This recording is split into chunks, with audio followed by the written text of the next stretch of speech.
اعوذ باللہ من الشیطان الرجیم بسم اللہ الرحمن الرحیم نحمد و نصلی علی رسول الکریم اعوذ باللہ من الشیطان الرجیم۔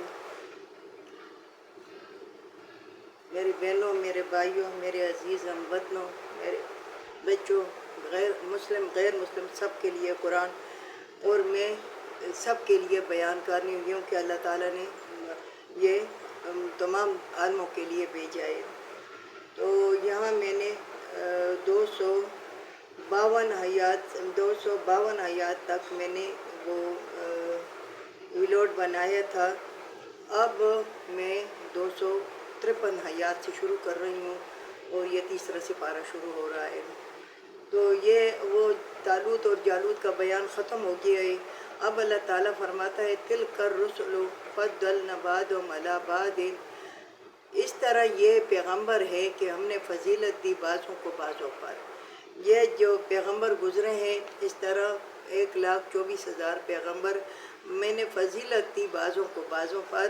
منہم، بعض اس میں من کلم اللہ، بعض اس میں سے میں نے ان سے باتیں کی، ورفع بعضهم درجات، اور بلند کیے بعضوں کے درجے۔ اللہ تعالیٰ فرماتا ہے کہ میں نے اس طرح فضیلت دی۔ رسول اللہ صلی اللہ علیہ وسلم کی حدیث مبارک ہے کہ مجھے اور پیغمبروں سے بلند و بالا نہ سمجھو، میں بھی ایک پیغمبر ہوں، مگر چونکہ رسول اللہ صلی اللہ علیہ وسلم کی اپنی حیثیت ہے کہ اس کو اللہ تعالیٰ نے ختم المرسلین یعنی خاتم النبیین، نبیوں کے بعد آخری نبی اس کو بھیجا، اور یہ اعزاز رسول اللہ صلی اللہ علیہ وسلم کو دیا اور شب معراج کو اس کو بلایا۔ تو اس طرح اللہ تعالیٰ فرماتا ہے کہ میں نے ہر نبی کو فضیلت دی بعضوں کو بعضوں پر، بعضوں کے ساتھ میں نے بات کی دنیا میں، یعنی موسیٰ علیہ السلام سے باتیں کی۔ ورفع بعضهم درجات، وہ بلند کیے بعضوں کے درجے، یعنی ابراہیم علیہ السلام ہمارے آباء و اجداد ہیں۔ اس طرح ہر پیغمبر کی اپنی اپنی فضیلت ہے، ہر پیغمبر کی اپنی اپنی وہ یعنی بلند درجہ ہے، اس درجے کے اوپر وہ فائز ہے، اس پیغمبر کی اس کی وہی حیثیت ہے، اور اللہ تعالیٰ نے اس کو بلندی دی ہے۔ یعنی اللہ تعالیٰ کے خود فرماتا ہے ورفع بعضهم درجات، اور بلند کیے ان کے درجے میں نے۔ وَآتَيْنَا عِیسَىٰ ابْنَ، یعنی سیکنڈ لاسٹ پیغمبر جو ہے تو عیسیٰ علیہ السلام ہے۔ وَآتَيْنَا عِیسَىٰ ابْنَ مَرْیَمَ، اور میں نے دی عیسیٰ بیٹا بی بی مریم کو واضح دلیل، وَأَيَّدْنَاهُ بِرُوحِ الْقُدُسِ، اور مضبوط کیا میں نے پاک روح کے ساتھ۔ اور عیسیٰ علیہ السلام بی بی مریم کے بیٹے کو واضح دلیلیں دی، یعنی وہ آگے آئے گا انشاءاللہ، یہاں میں کیا تشریح کروں، یعنی وہ مردوں کو زندہ کرتے تھے، اس طرح کچھ اور وہ تھے، آگے انشاءاللہ اسی سپارے میں انشاءاللہ آئے گی۔ اور اس کو مضبوط کیا پاک روح کے ساتھ، بغیر باپ کے اس کو میں نے پیدا کیا۔ وَلَوْ شَاءَ اللَّهُ، اگر اللہ چاہتا، مَا قَتَلَ الَّذِينَ، تو نہیں قتل کرتے وہ لوگ بعد اس کے، پیچھے اس کے، آ گئی ان کے پاس دلیل۔ یعنی اللہ تعالیٰ چاہتا تو یہ قتل نہ کرتے، یا یہ قتل نہ ہوتے جو پیغمبروں کو قتل کیا ہے، مگر اللہ تعالیٰ نے ان کے درجے بلند کرنے تھے، اور کافروں کو اللہ تعالیٰ نے اس کو لعنت انہوں پہ بھیجنی تھی کہ انہوں نے پیغمبروں کو قتل کیا یا انہوں نے پیغمبروں کے ساتھ زیادتی کی۔ تو اللہ تعالیٰ کہتا ہے اگر میں چاہتا تو نہ قتل کرتا، مگر چونکہ اسی طرح دنیا کے نظام چلنا تھا تو اللہ تعالیٰ نے اس کو بعد اس کے، پیچھے اس کے کہ آ گئی ان کے پاس دلیل آ گئی، اور اس کے باوجود انہوں نے قتل کیے، اور اس کے بعد باوجود انہوں نے لوگوں کے ساتھ زیادتی کی۔ جیسے آپ پاکستان میں دیکھو کہ ہو رہا ہے، کیا ہو رہا ہے، یعنی سب کوئی واضح ہو جاتا ہے، اور پھر بھی مقدمے بن رہے ہیں، نہ کوئی مقدمہ ہے، نہ کسی سے کوئی اس کا کوئی وجود ہے، مگر بنا رہے ہیں۔ تو ایسی ایک کافر بھی پیغمبروں کے ساتھ کرتے تھے۔ وَلَٰكِنِ اخْتَلَفُوا فَمِنْهُمْ، لیکن انہوں نے اختلاف کیا، بعض ان میں ایمان لائے، وَمِنْهُمْ مَنْ كَفَرَ، بعض ان میں انکار کیا۔ میں نے ان کو واضح دلیل دی، کھلی دلیل دی، لیکن انہوں نے اس دلیل کے بیچ میں اختلاف کیا۔ بعض اس میں ایمان لائے، بعض مسلمان ہوئے، اور اللہ تعالیٰ کہتے ہیں کہ دنیا سے سرخرو ہو کے چلے گئے۔ وَمِنْهُمْ مَنْ كَفَرَ، بعضوں نے انکار کیا اللہ تعالیٰ کی وحدانیت سے، اللہ تعالیٰ کی ذات سے انکار کیا۔ ولو شاء اللہ مقتتلوا، اگر اللہ چاہتا تو نہ قتل کرتے، مگر چونکہ انہوں نے خود اپنے لیے گمراہی کا راستہ چنا ہے تو اللہ تعالیٰ پھر اس کو اسی راستے پہ چلاتا ہے۔ اللہ تعالیٰ چاہتا تو نہ قتل کرتا۔ ولیکن اللہ یفعل ما یرید، لیکن اللہ تعالیٰ کرتا ہے وہی جو ارادہ کرتا ہے۔ اللہ تعالیٰ دیکھتا ہے کہ یہ لوگ آگے انشاءاللہ آئے گا کہ اگر ان کو میں بخش بھی دوں تو پھر بھی یہ دنیا میں رہ کر پھر دوبارہ وہی کام کریں گے جس سے ان کو منع کیا گیا تھا۔ لیکن اللہ تعالیٰ کرتا ہے جو ارادہ کرتا ہے، اللہ تعالیٰ وہی کرتا ہے۔ یا ایہا الذین آمنو، اے لوگو اگر ایمان لائے ہو، انفقوا مما رزقناکم من قبل، تو خرچ کرو اس سے پہلے اپنا وہ رزق جو میں نے تم کو دیا، من قبل اس سے پہلے، ان یات یا یوم اللہ بیہن، کہ آج آ جائے وہ دن، بیہن ولا خلتن، اور نہ اس میں خرید ہو، نہ اس میں فروخت ہو، اور نہ ولا شفاعت، نہ کوئی شفارس ہو۔ اے لوگو، اللہ تعالیٰ کہتا ہے مسلمانوں کو یہ فرما رہا ہے، صرف مسلمانوں کو، کہ تم ایمان لائے ہو تو اس سے پہلے کہ خرچ کرو، یعنی خیر خیرات، نظر، زکوٰۃ اللہ کے راستے میں دو، اللہ کے غریب بندوں کو اللہ کے راستے میں جو بھی تمہارے پاس آئی یا تمہارے در پہ آئی یا مانگے یا نہ مانگے، یعنی اپنی خودداریت پہ وجہ کے اسے وہ نہ مانگے، مگر تم کو اگر اس کے حالات کا پتہ ہے اور تم کو معلوم ہے کہ اس کے ساتھ کیا معاملہ ہو رہا ہے، تو تم اس کے ساتھ نیکی کرو، اس کو وہ رزق جو دولت میں نے تم کو دی ہے وہ خرچ کرو میرے راستے پر، اس سے پہلے کہ وہ دن آ جائے زن کا دن کا، اور یہ دولت دنیا تم سے رہ جائے، ویسے تم دیکھتے رہ جاؤ، تم سے رہ جائے۔ کیونکہ اللہ تعالیٰ کہتا ہے کہ جو تم نے کھا لیا وہ تمہارا، جو تم نے پہن لیا وہ تمہارا، جو تم نے میرے راستے پر دے دیا وہ تمہارا، اور جو تم سے رہ گیا وہ تمہارا نہیں ہے، وہ تمہارا نہیں ہے۔ تو لہٰذا میری بہنوں، میرے بھائیوں، اپنے لیے میراث نہ جمع کرو۔ اللہ تعالیٰ کہتے ہیں میرے راستے پہ خرچ کرو اس سے پہلے کہ تمہارے اوپر وہ دن آ جائے کہ دن کا کہ نہ وہاں خرید ہوگی نہ فروخت ہوگی، نہ کچھ تم بیچ سکو گے اور نہ تم خرید سکو گے، نہ تم ایمان خرید سکو گے اور نہ کچھ بیچ سکو گے، ولا شفاعت، اور نہ شفارت کسی کی ہوگی، کوئی شفارت بھی تمہارا کرنے والا نہیں ہوگا۔ والکافرون هم الظالمین، اور کافر ہے اور ظالم ہے، یہ کافر ہے اور ظالم ہے، یہ ایمان نہیں لاتے، یہ اللہ کی وحدانیت کو نہیں جانتے۔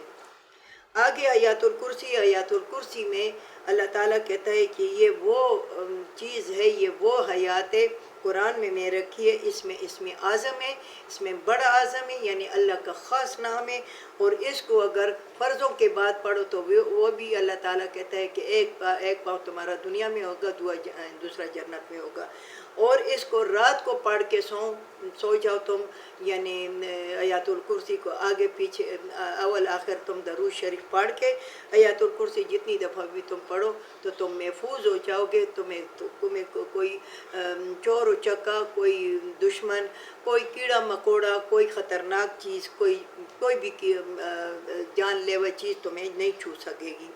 تو اللہ تعالیٰ کہتا ہے کہ اللہ لا الہ الا ہوا، اللہ ہے، نہیں ہے لائق عبادت مگر یہ اللہ تعالیٰ ہے۔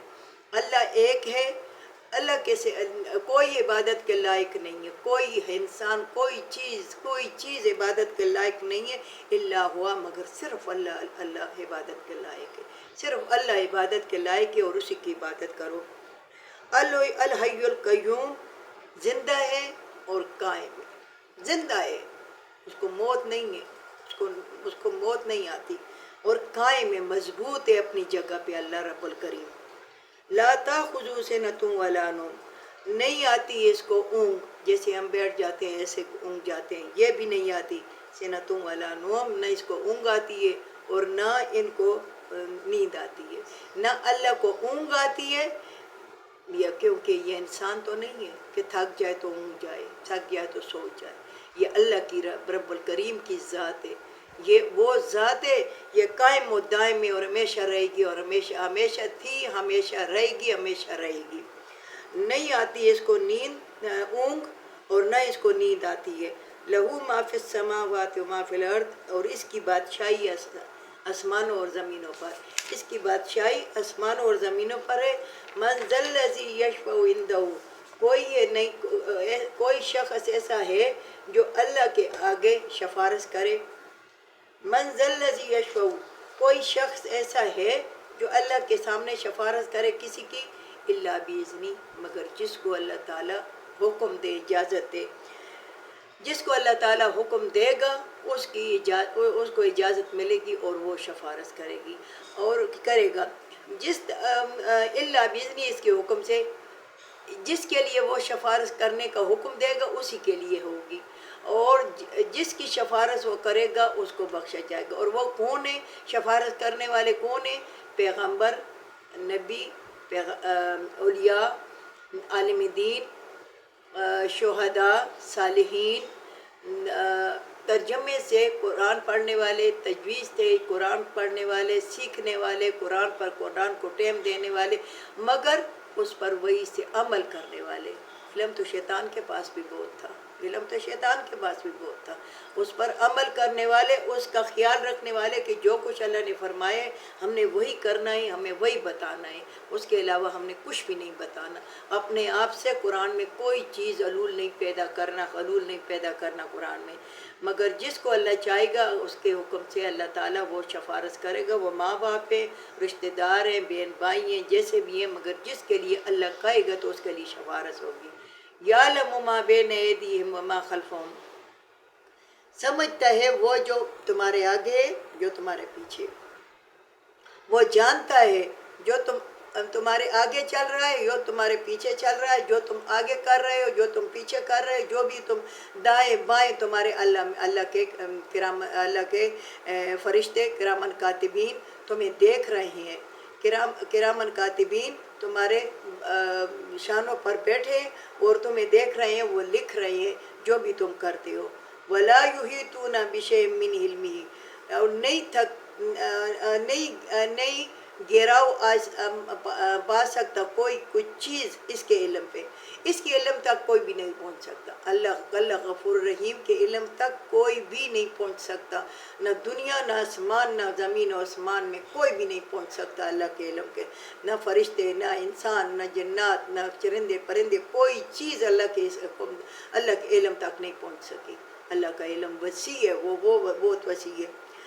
الا ما شاء، مگر جس کو دے دے، جس کو دے دے. یہی میں نے ابھی جو تشریح کی ہے کہ اولیاء، پیغمبر، بزرگ، یہ عالم دین، شہداء، صالحین، قرآن کو سمجھنے والے، قرآن پر عمل کرنے والے، قرآن کے مطابق زندگی گزارنے والے، یہ تھوڑا علم اللہ تعالیٰ نے ان کو دیا ہے. یہ ان کو الا ما شاء، مگر جس کو چاہے.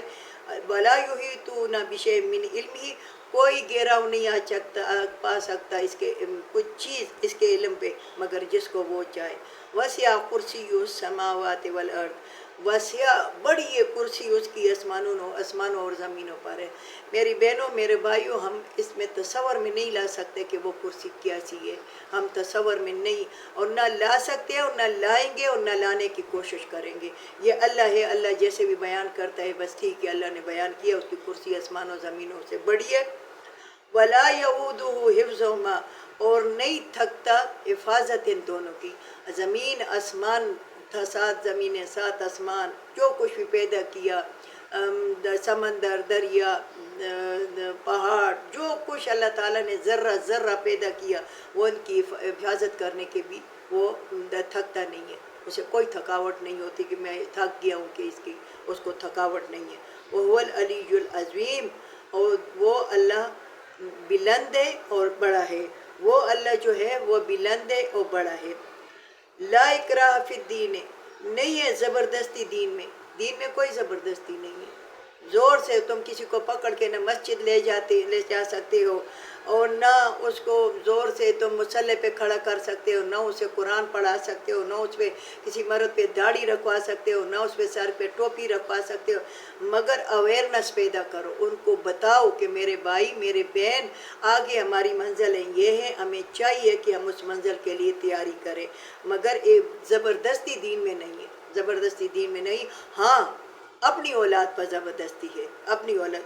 ہاں ماں باپ بعض اوقات اولاد دیندار ہوتی ہے اور ماں باپ یعنی بد کردار ہوتے ہیں، مگر اس کو طریقے سے کہنا چاہیے پیار سے محبت سے زور سے نہیں، مگر اولاد کو زبردستی کرنی چاہیے، اولاد کو زبردستی سے پڑھانا چاہیے۔ اگر وہ 7 سال کی عمر کو پہنچ گیا تو اسے نماز سکھاؤ، نماز کے لیے اسے کہو۔ اگر وہ اس کو حکم دو، پھر وہ 10 سال کے پہنچائے تو پھر اس کو ذرا سی پنش کرو کہ بس نماز پڑھو۔ نماز 15 سال کا ہو گیا تو اس پہ روزے فرض، 12 سال آج کل کو 12 سال 13 سال پہ روزے رکھنے کی توفیق اللہ تعالیٰ سب مسلمان بچوں کو دے۔ تو اللہ تعالیٰ کہتے ہیں کہ زبردستی دین میں نہیں ہے، مگر اولاد پہ زبردستی تم کر سکتے ہو اور کسی پہ نہیں کر سکتے ہو زبردستی۔ ہاں اویئرنس پیدا کرو، اس کو بتاؤ کہ یہ دین ہے، اس کو قرآن کے اس کو کہو کہ آؤ میرے پاس سنو، مگر نہیں آتے لوگ سننے کے لیے۔ اگر تمہارے گھر میں ڈول ڈبکے بج رہے ہیں تو تمام دنیا آئے گی، کھانا پک رہا ہے تو تمام دنیا آئے گی۔ اگر تمہارے گھر میں تبلیغی جماعت آئی ہوئی ہے یا تمہارے گھر میں مدرسہ ہے، کوئی بھی نہیں آئے گا۔ ہاں مدرسہ چلا رہے، سنا تھا کوئی چلا رہے ہیں، مرد یا ہوتے یہ نہیں آتے، مگر جو آ جائے تو اس کو لیے اللہ تعالیٰ، اس کے لیے آگے اللہ تعالیٰ فرماتا ہے کہ اپنے شان نیچے رکھو، اس کی قدر کرو کہ تمہارے پاس آیا، تمہارے پاس دین سیکھنے کے لیے، اس کی قدر کرو۔ میں خود کہتی ہوں لوگوں کو کہ تم بہتر ہو کہ تم آئے ہو دین سیکھنے کے لیے، اگر تم نہ آتے تو میں کس کو سناتی، کس کو کہتی۔ قد تبین الرشد من الغی، بے شک ظاہر ہو گیا ہدایت کا رستہ اور گمراہی کا رستہ۔ زبردستی دین میں نہیں ہے، مگر ہدایت کا رستہ اور گمراہی کا رستہ ظاہر ہو گیا۔ فَمَن يَكْفُرْ، اچھا نظر آتا ہے، عقل فکر اللہ نے دی ہے، آنکھیں دی ہیں، دماغ دیا ہے، سوچو سمجھو۔ ایک آدمی تمہیں شراب دیتا ہے تو شراب پی لو گے، شراب غلط ہے۔ اگر تمہیں کوئی کہے کہ پہاڑ سے کود جاؤ تو کود جاؤ گے، نہیں کودو گے نا۔ جب کہ نہیں کودو گے تو شراب بھی نہ پیو، شراب بھی نہ پیو۔ دیکھو عمران خان کے متعلق مشہور ہے کہ وہ اپنے دوستوں میں بیٹھا تھا، تمام شراب پیتے تھے مگر وہ دودھ پیتا تھا۔ دودھ پیو، شربت پیو، سب کچھ پیو۔ اللہ تعالیٰ کہتے ہیں کلوا واشربوا ولا تسرفوا، کھاؤ پیو مگر اسراف نہ کرو۔ یہ شراب کباب یہ دنیا میں یہ ہے، اور یہ معاش یہ دنیا میں رہ جائے گی، ایک ایمان اپنے ساتھ جائے گا، تو ہم اس ایمان کے لیے کیوں تگ و دو نہ کریں۔ ظاہر ہو گیا ہدایت کا رستہ اور گمراہی کا رستہ۔ فَمَن يَكْفُرْ بِالطَّاغُوتِ، اور جس نے انکار کیا طاغوت سے یعنی شیطان سے، بری باتوں سے، گمراہی کے رستے سے، وَيُؤْمِن بِاللَّهِ، اور اس نے ایمان لے آیا اللہ پر، فَقَدِ اسْتَمْسَكَ بِالْعُرْوَةِ الْوُثْقَىٰ، بے شک اس نے مضبوطی سی پکڑی رسی اللہ کی، مضبوطی سی۔ فَقَدِ اسْتَمْسَكَ بِالْعُرْوَةِ الْوُثْقَىٰ، اس نے جس نے جو ایمان لائے، شیطان سے انکار کیا، بری باتوں سے انکار کیا، گمراہی سے انکار کیا، بری مجلسوں سے انکار کیا، ایمان لائے اللہ پر، تو اس نے مضبوطی سے اللہ کی رسی تھامی۔ اللہ کی رسی کیا ہے؟ قرآن، اور قرآن دین اور شریعت حدیث شریف، جو بھی دین اسلام میں ہے وہ اللہ کی رسی ہے۔ قرآن کو مضبوطی سے تھامو۔ فَقَدِ اسْتَمْسَكَ بِالْعُرْوَةِ الْوُثْقَىٰ، مضبوطی سے تھاما اس نے رسی اللہ کی۔ لَن فِسْوَ مَا لَهَا، یہ ٹوٹنے والی نہیں ہے۔ دنیا کا رشتہ ٹوٹ جائے گا، عیش مہاد یہ شرابیں کوابیں تمام دنیا میں رہ جائیں گے، مگر اللہ کی رسی کو مضبوطی سے تھامو گئے تو وہ تمہیں نہیں چھوڑے۔ وہ قبر بھی کبھی تمہارے ساتھ جائے گا، قیامت پہ بھی تمہارے ساتھ ہوگا، وہ ہر جگہ تمہارے ساتھ ہوگا۔ اللہ کی رسی ٹوٹنے والی نہیں ہے، اللہ کی رسی کو مضبوط سے پکڑو، اللہ کے احکامات کو سمجھو اور قرآن کو ترجمے سے پڑھو، قرآن کو سمجھو کہ قرآن کیا کہتا ہے۔ میری بہنوں میرے بھائیوں، اب ٹائم ہے، پھر ٹائم نہیں ہوگا۔ جیسے ہم کہیں جاتے ہیں تو اگر گاڑی نکل جائے تو پھر آرام سے بیٹھ جاتے ہیں، جہاز نکل گیا تو پھر ٹکٹ کے مسئلہ بن جاتا ہے۔ تو میری بہنوں میرے بھائیوں، ابھی سے تیاری کر لو، ابھی سے اپنے آپ کو سنبھال لو، آگے کے لیے تیاری کرو، اپنے اگلے گھر کے لیے، کیونکہ قبر کہتی ہے کہ میں سانپوں کا گھر ہوں، میں بچھوؤں کا گھر ہوں، میں عذابوں کا گھر ہوں۔ میرے پاس آتے ہو تو اپنے عمل لاؤ، وہ تمہارے چمن ہے، وہ تمہارے باغیچے، اپنے عمل صحیح لے کے آؤ۔ واللہ سمیع علیم، اللہ تعالیٰ سننے والا ہے، علم والا ہے۔ اللہ تعالیٰ سنتا ہے اور علم رکھنے والا ہے۔ اللہ تعالیٰ ہمیں قرآن پر عمل کرنے کی توفیق عطا فرمائے، ہمیں قرآن کو سمجھنے کی توفیق عطا فرمائے۔ اللہ تعالیٰ ہماری زندگیوں میں قرآن 24 گھنٹے لائے اور ہر کام ہم قرآن کے مطابق کریں، حدیث کے مطابق کریں، شریعت کے مطابق کریں، رسول اللہ صلی اللہ علیہ وسلم کے بتائے ہوئے طریقے کے مطابق کریں۔ وآخر دعوانا ان الحمد للہ۔